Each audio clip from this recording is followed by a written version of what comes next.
I woke up to find a gold chain fastened to my left wrist, and the other end was attached to my frenemy, my childhood friend, Chloe Harris. Without a moment's hesitation, I yanked her up from the bed. Chloe Harris, what do you think you're doing? How dare you sleep in my bed? But Chloe showed no signs of drowsiness, nor any surprise in her expression. She just curled her red lips slightly, looking at me with a smile. I immediately raised my left wrist. What is this? Get it off me now. Chloe's mood instantly turned agitated. You want to go find Ava Sterling again, don't you? Don't even think about it. You will never see her again in this lifetime. I scratched my head and asked, this Ava, what's her name? Who is she? Why would I want to find her? Now it was Chloe's turn to be stunned, but the pause lasted only a second. She immediately recalled my past actions and assumed this was just another one of my tricks. Seeing that she wasn't answering, I started observing my surroundings. It was a spacious room, and the decor was clearly very expensive. Chloe thought I was about to lose it again and taunted. What are you planning? Want to smash a vase over my head again? Or maybe push me down the stairs? I ignored her words,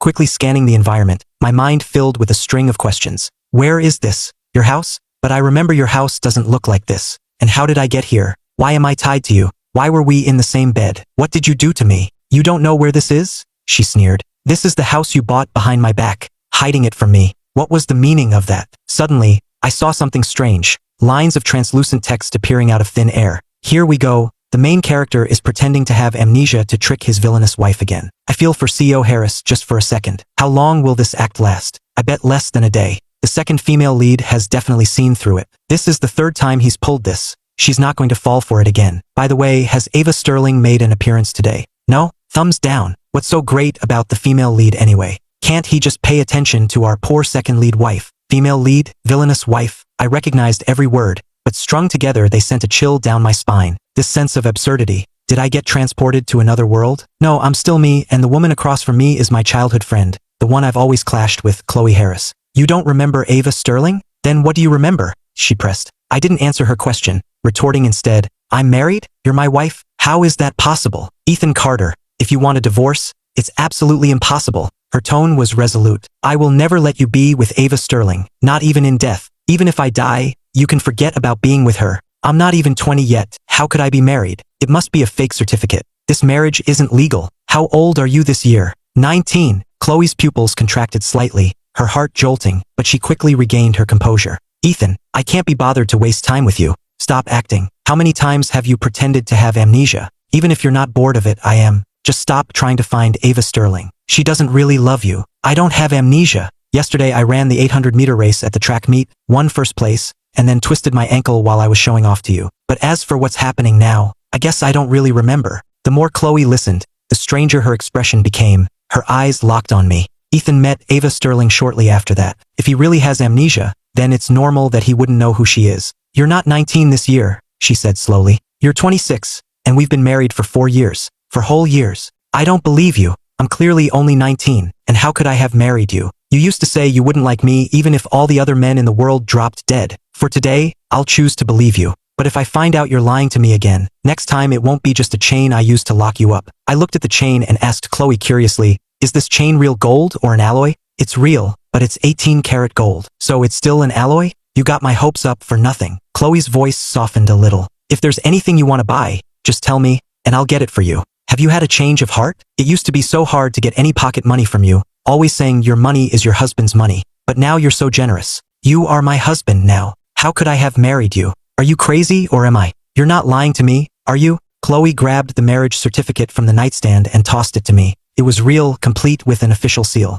I looked at the date on it. We got married at 22, the year we graduated. Morning light streamed through the massive floor-to-ceiling windows as Chloe sat in the dining room, her gaze occasionally flitting over to me. Master Ethan, breakfast is ready, Mrs. Gable said politely. My eyes lit up as I stared at the breakfast on the table. Chloe watched me discreetly. While eating, I called out towards the kitchen, Mrs. Gable, your cooking is amazing. I'm glad you like it, Master Ethan. As I spoke, I stuffed another pan-fried bun into my mouth. How long has it been since I've seen Ethan this happy? What if this is all fake? In an instant, the tenderness that was about to overflow was covered in frost. What if Ethan is just trying to lower my guard so he can leave me again for Ava Sterling? I'll give him a chance. I will wait, observe, and judge. The thought coiled around Chloe's heart like a venomous snake. If Ethan is trying to trick me, that custom-made golden cage in the basement has been empty for too long. I wouldn't mind having him occupy it again. Chloe, I don't remember your family being this rich. This mansion wasn't cheap, was it? Did you earn all this? How much money have you made over the years? The old Ethan never asked about my finances, never cared about anything to do with me. He only thought about Ava Sterling, only cared about Ava Sterling, and only wanted to please Ava Sterling. Chloe took a deep breath. It wasn't that expensive, only about 300 million. My net worth is in the tens of billions now. My eyes went wide when I heard 300 million, and they nearly popped out of my head when she said tens of billions. She was ridiculously rich. I put down my chopsticks and looked at her seriously. You said we're a legally married couple, right? So, if I wanted to divide our marital assets, half of your fortune would be mine. Does that mean I'm a billionaire too? Take off your clothes. Huh? Right now? Isn't that a bit much? Maybe we should go back to the room. Since Chloe and I were already married, what was the big deal about taking off my clothes? It's not like I was the one losing out. My smile was bright and without a hint of shadow. Seeing my delighted expression, Chloe couldn't help but facepalm. Could it be that he really has amnesia this time? Before, even when Ethan was pretending, he couldn't hide his disgust for me. No, I still need to observe him more. Ethan, we have a prenup. A prenup. If we divorce, you leave with nothing. My expression immediately fell. I was truly devastated. You actually protected yourself against me. Chloe, I never thought you were this kind of person. I'm so disappointed in you. You were the one who suggested it when we got married. I suggested it? Why? Am I an idiot? Did I give up money just to look noble? Because at the time, Ethan didn't really want to marry me at all. He had just been heartbroken by Ava Sterling and only reluctantly agreed to marry me. He was the one who insisted on signing the prenup. How did we get married? And who exactly is this Ava Sterling? I continued to press. Just as I asked this question, my gaze fell upon the floating comments again. Ethan, Ava Sterling is your wife. Please, his wife is Chloe Harris, the legal one. Chloe and Ethan are the ones who are made for each other. I'll fight all of you who want the second female lead to win. A cheater doesn't deserve to be the main character. Just wait until the male lead gets his memory back. He'll definitely go back to the female lead. You clowns, please don't break up the official couple, okay? From these comments, I gathered that I, Chloe, and this Ava person were likely the love-struck male lead, the villainous second female lead, and the cheating female lead of a novel. But what did this woman even look like that she could make me willing to kill myself for her? Chloe hesitated for a long time before speaking. Ava Sterling was your first love. You constantly lied to me for her, all sorts of deception and lies. Then why did I sign a prenup? I must be a complete idiot. Seeing me like this, Chloe said, Ethan, you wake up with amnesia and now you're cursing yourself out? Do you need me to call the family doctor? No need, I'm fine. Chloe took in all my unusual behavior. This is too strange. Everything Ethan has done today is too strange. Did he secretly contact Ava Sterling? What did she say to him this time? Could this amnesia just be an elaborate act to make me lower my guard? But everything feels like it's gone back to how it was before, back to a time when he didn't love Ava. Chloe's gaze cooled, and suspicion grew like a weed in her heart. After breakfast, Chloe had work to attend to at her company and was about to leave. I'm not done eating. Seeing Chloe about to leave, I followed her. Where are you going? To work. I nodded. I forgot. What about me? Where do I work? She lifted her chin and said, You're not allowed to leave the house. Why? You think I'm lying to you? Is my credibility that low with you? I really don't remember the last 6 years. I don't even remember who that Ava person is. So what could I possibly do? Since you've forgotten, then just stay home obediently. You're not allowed to go out and don't even think about running away. There are bodyguards in the house. My phone. I've already agreed to stay home. You have to at least give me my source of entertainment, right? I'll have someone send you a new one later. I smiled and gave her an okay sign. Keep a close eye on Master Ethan. Don't let him go anywhere or see anyone, especially not Ava Sterling. Yes, Ms. Harris. Ms. Harris, there's a very important bid tonight. It's a tender meeting between Harris Corp., Sterling Industries, and several other companies. Her assistant, Jenna, reminded her. Every time Master Ethan pulls one of these stunts, it's to help Sterling Industries snatch a project. Although Sterling has other competitors besides Harris Corp., if they can take us out of the picture, no one else can stand against them. Just say what's on your mind. Ms. Harris, could Master Ethan be faking it? Just to lower your guard and then pull a big move during the event tonight? He has sabotaged so many of Harris Corp's deals, but you always indulge him. Even with the lost profits and the complaints from the shareholders, you refuse to divorce him. He must be blind, ignoring a wonderful wife like you for a toxic woman. I feel so bad for you, Ms. Harris. If that's a possibility, you should have a backup plan ready. No matter what happens, we must win this project this time. Don't let his actions throw you off your game. You're right, Ms. Harris. Back at the house, after eating and drinking my fill, I lay back down on the bed. I had to admit, the bed was huge and the bedding was all silk. The Carter and Harris families used to be well off, and we could afford nice furniture, but definitely not a mansion this big. I still couldn't figure out how Chloe had become so incredibly wealthy. It was amazing how successful she'd become. I watched the live comments scrolling by, but they were all just trivial things and nonsense with no real information, so I stopped paying attention. I hadn't been on my new phone for long when a new message popped up. Ethan, Today's project is extremely important. You have to help me stall Chloe Harris. Once I defeat Harris Corp, we'll get married. The female lead still has the nerve to manipulate the male lead. He'll definitely agree, he's so in love with her. Hard to say, he has amnesia now, who knows if he even remembers her. We don't know for sure if he has amnesia. Could be an act to fool the second female lead. This project is especially important today. Please don't cause any more trouble. Male lead. Now I understood. The person messaging me was that toxic woman, Ava. I rolled over and went back to scrolling on my phone. After another 10 minutes with no reply from me, Ava Sterling realized something was wrong and started trying to sweet-talk me into doing her bidding. I got annoyed and blocked her. Ava was shocked that I had blocked her. How did I get blocked? Have I been neglecting him too much lately? She immediately sent me a few more sweet messages, saying that her relationships with other men were fake, just business partnerships, and that I was the only one she loved. She claimed she was making money to marry me, and that this project was all for our future together.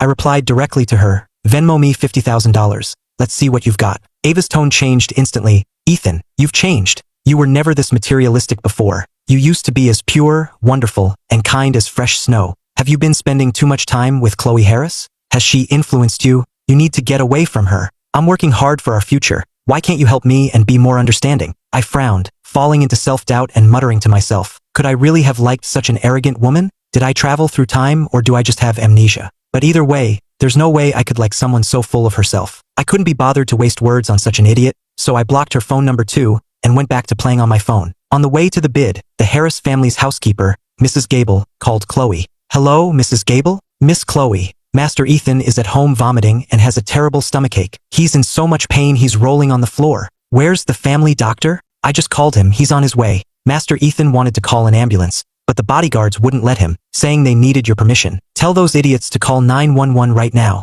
If anything happens to him, they can all get lost. The bodyguards didn't dare delay another second and immediately dialed 911. Chloe hung up and ordered the driver to turn around. Ms. Harris, the bid is about to start, and Master Ethan picks this moment to have a stomachache. I know what you're implying, but for me, Ethan always comes first. Even if he's crying wolf every single time, I'll still believe him the next. He can lie to me 100 times, but I can't ignore him even once. I'm not a lucky person. I can't lose Ethan, and I can't bear the pain of losing him. Jenna opened her mouth to argue but ultimately just said, yes ma'am. The black Rolls-Royce, just an intersection away from the auction venue, made a sharp U-turn and sped back towards the Harris estate. Chloe took a deep breath. It's not that I haven't considered that this might be another carefully planned accident. The timing is too coincidental, probably intended to stop me from attending the bid. But I can't help it. I can't afford to take that gamble. I don't dare. Even if he cries wolf 100 times, I will still run to him without hesitation on the 101st. Her phone vibrated. It was a message from Mrs. Gable. The ambulance has arrived and is taking Master Ethan to the hospital. Jenna quickly worked on her tablet, handling the postponement of the bid, while Chloe just stared out the window. The car screeched to a halt in front of the hospital's emergency building, and Chloe bolted out almost before it had fully stopped. At the emergency room entrance, Mrs. Gable and a few bodyguards were waiting anxiously. Seeing her, they quickly called out, Miss Chloe, where is he? He's inside. The doctor is examining him now. Chloe walked to the ER door, but through the small window, she could only see shadows moving inside. She clenched her fists, forcing herself to calm down, then turned to the bodyguards standing by. Her voice was low but as cold as ice. Who was it that stopped the ambulance from being called? A tall bodyguard reluctantly stepped forward. You previously instructed that if Master Ethan needed to use an emergency contact or call for a car, we had to first. What I need from you is to ensure his absolute safety, not to make him endure pain. If something had really happened to him, which one of you could have taken responsibility? The bodyguards fell silent, not daring to argue further. Just then, the ER door opened. Doctor, how is my husband? Acute gastroenteritis. The patient is too thin and usually doesn't eat much. This time, he ate too much at once, overloading his stomach and causing severe cramps and vomiting. We've given him medication. The pain has subsided, and we'll keep him on N4 for observation. It's nothing serious. Don't worry. The weight on her heart finally lifted, followed by a wave of exhaustion, but mostly relief. Chloe let out a long sigh. Thank you, doctor. Can I go in and see him now? Yes, but the patient needs to rest, so please keep it quiet. Okay. Chloe nodded and gently pushed the door open. I was lying on the hospital bed with my eyes closed, my face still a bit pale. A needle was in the back of my hand, and a clear liquid dripped slowly from the forebag. Hearing footsteps, my eyelashes fluttered, and I opened my eyes. When I saw it was her, a complex emotion, like surprise mixed with something else, flashed across my face. Didn't you have an important meeting? My voice was a little hoarse. A subtle glint flashed in Chloe's dark eyes. How did you know about that? The second female lead suspects the male lead might have deliberately gotten her to leave the bid. She's prepared. Even if she's not there, her team is not to be underestimated. The male lead cries, and the second female lead comes running like a dog. I support the second female lead imprisoning the male lead. I want to see a captivity scenario. I got a message on my phone today, telling me to stall you for some important meeting. Chloe, you have to believe me. I have amnesia now. Even if we don't get along, I wouldn't help someone else mess with you. It's not just that I don't know her now. Even if I did, I wouldn't sabotage your career like this. If only it could always be like this. Chloe tried to take my phone. In the past, I would have been nervous. This time, I took my phone, unlocked it, and handed it to her. She saw the pleading and sweet-talking messages from Ava Sterling, and her expression darkened again. After reading the messages, she saw that it was just as I'd said. I hadn't agreed to anything. Me being in the hospital was a pure coincidence. I just thought my 26-year-old self looked too skinny, so I tried to eat more to bulk up. Who knew I'd be so fragile now? It had been a long time since Chloe had heard me ramble on like this, as if I wanted to tell her every little trivial thing that had happened to me. It seems like he's really forgotten Ava Sterling. He can finally see me in his eyes again. Chloe stayed with me at the hospital while I was on the 4-drip. Outside the window, the night was as dark as ink, and the quiet footsteps of nurses occasionally echoed in the hallway. The liquid in the 4-bottle dripped at a steady pace, as if measuring time. I leaned against the raised hospital bed, my face still pale, but my eyes were unusually bright, as if I were eager to pull a forgotten past from the fog. I asked a lot of questions all about those 6 years I had forgotten. At first, Chloe's answers were brief, and she even tried to change the subject. For her, those 6 years were filled with countless unspoken words, with watching me walk away towards someone else, with a jealousy and powerlessness that were buried deep in her heart, almost consuming her. They were the most unpleasant 6 years between us, and she didn't want to talk about them, not even a single word. Whenever she was about to fall completely silent, her gaze would meet mine. My eyes held no shadows or attachments from memory, only pure curiosity, as clear as an autumn stream, reflecting no dust of the past. Faced with such eyes, she found she couldn't build a wall. In the end, I managed to coax the bitter fragments of the story out of her, piece by piece. That Ava person, how did I meet her? Chloe's fingers unconsciously traced the edge of the metal bed rail, its coolness seeping into her skin. Her voice was flat. Ava Sterling. She was a graduate student at our university. After you twisted your ankle, I was the one who took you to the campus clinic. I went with you to every follow-up appointment and dressing change. But the last time you were mostly healed and you were walking fine. I had something to do that day, so I didn't go with you. That's when you met her. Just one absence, just that one time. I was by his side every other time, never leaving, yet I couldn't compete with one seemingly random twist of fate that made Ethan fall in love with another woman at first sight. And then, you started keeping secrets then, being sneaky and distracted every day. My project was at a critical stage and I was working around the clock. By the time I had the time and energy to see you, you came to me and said you were going to confess your feelings to Ava Sterling. I felt like I was listening to a story that had nothing to do with me. The hospital room was quiet for a moment, with only the soft hum of the medical equipment. I slowly furrowed my brow. So how did we end up getting married? I asked again, the question that had been circling my mind since I woke up, the one that puzzled me the most. Later, you found out that Ava Sterling wasn't just involved with you. More importantly, she was already engaged to someone else. In a fit of anger, you asked me to marry you on the spot. You were so down and disheartened, and in a moment of weakness, I agreed. Chloe was lying. The truth was,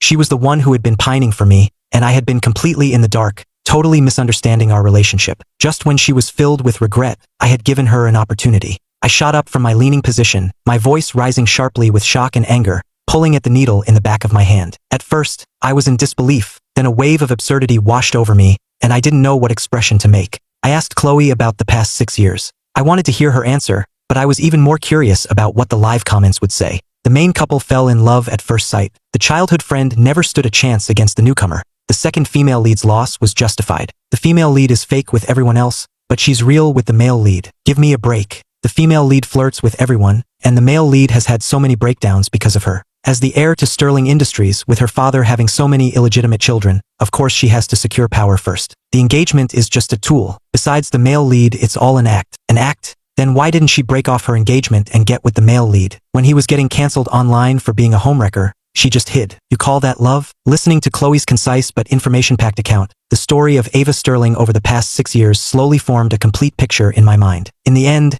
it was just a cliched and hurtful story. She was ambitious, wanting to seize control of her family's power, but she couldn't let go of her feelings for me. So she placated me with promises of true love while maintaining her engagement to a fiancé who could benefit her, until everything was exposed and I took all the blame. This plot was like something out of an old, melodramatic romance novel. I just couldn't understand. Was that idiot really me? It wasn't my style at all. How could I have been so stupid? The liquid in the 4-bottle finally ran out, and I could at last leave the hospital that reeked of disinfectant. My eyes were glued to the Rolls-Royce, my pupils dilating with excitement again and again. This car is so cool, I said, my fingers lightly tracing the smooth car door. 28 million? I suddenly turned my head. If I hadn't run into that Ava Sterling back then, could I have started a successful business and made a fortune? I paused. Then I could have bought my own mansion and luxury car, and maybe even had a model as a sugar baby or something. Who you have as a sugar baby is none of your damn business. I'm going to have a model. 6 years of my prime youth just vanished. 6 years. I haven't even properly held a girl's hand, and I wake up literally tied to you. I just want a model. What's wrong with that? That brief moment of warmth had completely vanished. Facing Chloe, I reverted to our old dynamic from years ago, saying whatever I wanted without a second thought. Get in the car. We're going home. I deliberately walked around her, opened the back door, and got in, treating her like my personal chauffeur. Seeing this childish but lively side of me, Chloe felt a familiar feeling well up inside her, and her lips couldn't help but curve into a smile. She opened the back door and struggled to pull me out. I rarely saw this childish side of Chloe, so I went along with her, letting her push me into the passenger seat. So you really are treating me like your driver? You should be happy you get to be my driver. When we got to the house, I stayed put in the passenger seat, letting Chloe stubbornly and childishly pull at me. The servants waiting at the entrance of the Harris estate had never seen Miss Chloe and Master Ethan acting so close. Usually, it was either cold glares or heated arguments, but today it was as if their personalities had flipped, with one teasing and the other laughing. It seemed the young couple's relationship was finally starting to thaw. Chloe linked her arm with mine, led me through the hallway, and went straight into the master bedroom, guiding me to sit on the bed. Her face flushed with a blush. This unexpected tenderness caught me off guard, and I blurted out, "You've changed a lot. Are you trying to say I'm old again? Don't forget we're the same age, and you're even a week older than me. So are you indirectly calling me old now?" "No." Chloe turned and walked towards the closet, a faint smile on her lips. "You go take a shower first." My mind immediately went off track, thinking about what might happen after the shower. "Are we staying here for the night?" I asked warily. "Yes, and I'm going to put you on a leash, so you don't sneak off in the middle of the night. This is unlawful imprisonment. I'm calling security." "Go ahead, call them. We're a legally married couple. If you tell the uniformed guards that this is just a little marital spat, do you think they'll intervene?" "Chloe Harris, you're being ridiculous." When I came out of the bathroom wearing only my pajamas, Chloe seemed momentarily embarrassed for some reason, then got up and went into the bathroom herself. Just then, the screen of the phone left outside lit up. "Ms. Harris, the results of the bid are out. We won. Sterling Industries is out." After her shower, Chloe quickly dried off and pushed open the bathroom door, but the bedroom was empty. I was nowhere to be seen. Chloe's breath caught in her throat as if she had suddenly been plunged into an icy cavern, and an imperceptible tremor ran through her. There was no response. Did Ethan lie to me again? Has he disappeared from my world once more? A sense of dread nearly overwhelmed her. "Ethan, someone, everyone go find Master Ethan, now, immediately." With a soft click, the door at the end of the hallway opened a crack. My face was full of annoyance at being disturbed, and my tone was sharp. "Stop shouting. Are you trying to summon spirits in the middle of the night? Are you going to let anyone sleep?" Seeing that I was still there, Chloe finally relaxed. Looking at her, frantic to the point of near madness, I suddenly felt a pang of guilt. "Ethan Carter, look at you showing off. Serves you right. You sprained your ankle, so go on and keep showing off." Before I traveled, when I twisted my ankle, Chloe had helped me to the campus clinic, scolding me the whole way. Before she could finish, I deliberately dangled my leg, and she immediately shut up. The 20-year-old Chloe had a sharp tongue, but whenever anything happened to me, she was always there in an instant, even for the most trivial things. The 26-year-old Chloe was cold towards me, but she still cared. My mind is young now, not the same age as hers, so I speak without reservation. "You have a crush on me." It wasn't a question, not even a hint of hesitation. My tone was completely certain. Chloe stopped in her tracks. "A crush on you? My foot. Come back to the room with me. You're not allowed to stay here." The live comments exploded again. I quickly scanned the arguing messages, found no useful information, and didn't have the energy to look deeper. Chloe was standing in front of me, her eyes cold, her words not a suggestion but a command. "Are you going to walk back yourself? Or should I have someone carry you?" I looked away, feeling a bit guilty. "I'll just sleep in the guest room. I'm not going to run away. I'm not interested in you. You're so skinny, you're all bones." I subconsciously looked down at myself, pathologically thin. In her eyes, I caught a fleeting glimpse of pain, as if her words, meant to sting me, had wounded her as well. "Then why do you insist on tying me up?" "It has to do with my lost memories, doesn't it? Before we got married, you were entangled with Ava Sterling, and you turned into a wreck. After we got married, I initially gave you freedom. The first time you saw her again, you came back and went on a 3-day hunger strike, demanding a divorce. I didn't agree, but I didn't stop you from seeing her either. I even had bodyguards secretly protect you. The next time I saw you, you were crying at our doorstep, telling me that Ava and her fiancé were getting engaged. You got hurt because of her several more times. I forgot to tell you, she has a fiancé right now. She has a fiancé and she's still stringing you along, using your connections to poach deals from Harris Corp, feeding off both of us to build herself up. She never delivered on her promise to marry you, never even broke off her engagement. You even harmed your own body for her, taking random pills, and you were even considering donating an organ when her childhood friend needed a transplant. It's a good thing I stopped you and locked you at home. Otherwise, you wouldn't just be skin and bones now, you'd be long gone. From then on, I had people watch you during the day, and at night, I chained you to me while we slept. Don't even think about running away. Was that me? Isn't that some kind of massive idiot? Was that really me? I couldn't empathize at all, so I just tried to defend myself. Well, I've forgotten all that now, haven't I? This is to prevent you from suddenly remembering and trying to kill yourself again. You have to come back with me. Don't resist. I'm not interested in you. I gave in, moved by the fact that she hadn't abandoned me after all these years. Fine.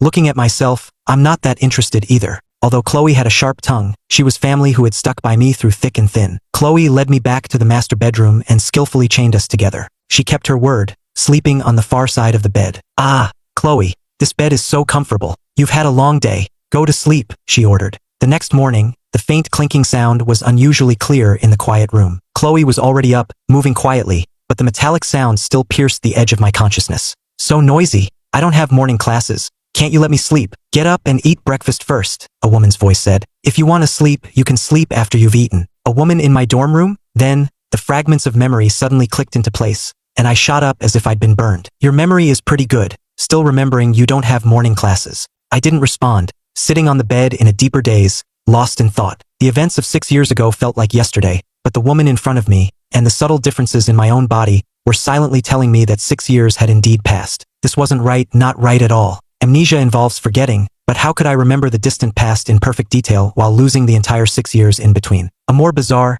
sci-fi thought uncontrollably popped into my head. Could I have traveled through time? Come downstairs for breakfast. Eat a little less today. Don't end up in the hospital again like yesterday. I grunted in response, watching her slender figure leave. The door closed softly, and I threw myself backward, pulling the covers over my head to continue wrestling with that astonishing theory in the darkness. Sorry, I'm late. My whole body went rigid. I instantly threw off the covers, my sharp gaze scanning the empty room. Who's there? Who's in the room? Hello, Ethan. I'm not in the room. I'm in your head. In my head? Auditory hallucinations? A precursor to schizophrenia? I couldn't stay calm any longer. I threw off the covers, jumped out of bed, and ran barefoot out of the room, clutching my head as I bolted downstairs, trying to shake the strange voice out. Chloe, who was eating breakfast in the dining room, heard my terrified shout, immediately dropped her utensils, and rushed to the stairs, colliding with me as I ran down. I heard a strange voice. It said it's in my head. Chloe, is there something really wrong with me? Am I schizophrenic and having hallucinations? What are you talking about? Where's your voice?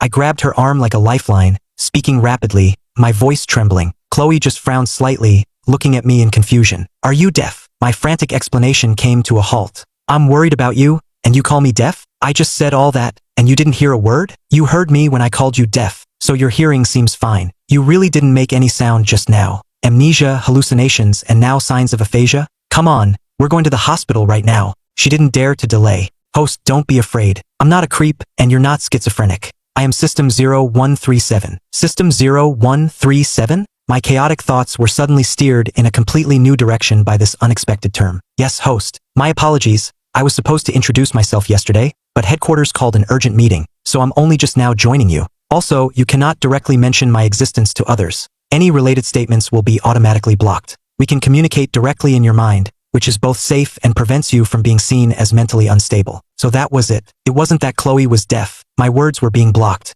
It all made sense. 0137 sounds like the last 4 digits of a phone number. My tense nerves miraculously relaxed, and I even felt a spark of absurd curiosity. I muttered in my mind, you have emojis? System 0137 went silent for a moment, then a symbol emoji was projected directly into my consciousness. My eyes widened in surprise, and I almost shouted out loud. Ethan? Ethan, yesterday amnesia, today suspected aphasia and hallucinations, and now staring blankly into space with a weird expression. The overlapping symptoms were not looking good. She watched the rapidly changing expressions on my face. Are you okay? We have to go to the hospital now. I snapped back to reality. I'm fine. Just a bit of morning grogginess. My head still a little fuzzy. Quickly waved my hands. Let's eat breakfast. I'm hungry. Chloe looked at me half convinced. After breakfast, she called the family doctor before leaving for work. While the family doctor was examining me, a middle-aged man burst in crying, Master Ethan, please, talk to Miss Chloe for me. Don't let her fire me. With the mind of a 20-year-old, I had never seen an older person kneel before, and I quickly reached out to help him up. Get up first, we can talk about this slowly. Master Ethan, I have elderly parents to support and 2 sons in college. I really can't lose this job. I had just gotten a new number yesterday, and Ava Sterling had already found out. There was definitely a mole in the house. Ava keeps an eye on the company's public activities while also playing hot and cold with Ethan, deliberately teasing him. Does she really think I'm just a decoration? After hearing what the man had done, any sympathy I had vanished. Keeping a traitor who would sell out his employer for personal gain was like planting a landmine. It was too dangerous. Today you can betray Chloe. Tomorrow you can betray someone else. Today it's passing on information. Tomorrow it might be costing someone their life. The Harris family can't afford to employ someone like you. I'll have your final wages paid according to market standards. But if you continue to cause trouble, I'll sue you for